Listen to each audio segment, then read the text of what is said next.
Amaravati inner ring road కేసులో మంగళగిరి మాజీ MLA Alla Ramakrishna Reddy వేసిన పిటిషన్ను ఏసీబీ కోర్టు కొట్టేసింది.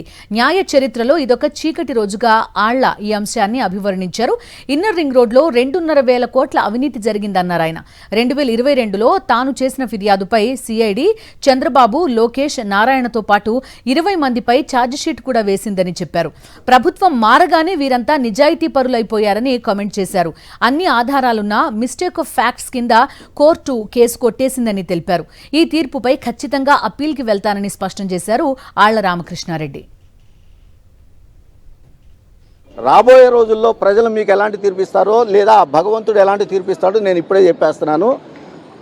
ఆపోజిట్ రియాక్షన్ ఈక్వల్ కాదండి, డబల్ రియాక్షన్ మాత్రం మీరు ఫేస్ చేస్తారు అని చెప్పి నేను ఖచ్చితంగా తెలియజేసుకుంటూ, అదేవిధంగా ఎంతోమంది పోలీసు అధికారులు ఎన్నో వ్యయ ప్రయాసలు కోర్చి ఎంతో శ్రమపడి ఇవాళ శ్రమ దినాలు లెంట్ డేస్ నడుస్తున్నటువంటి రోజుల్లో గౌరవ న్యాయస్థానం ఎంతో శ్రమపడి మరీ ఇచ్చినటువంటి ఈ తీర్పుని ఒకే ఒక 2 మాటల్లో చెప్తాను నేను.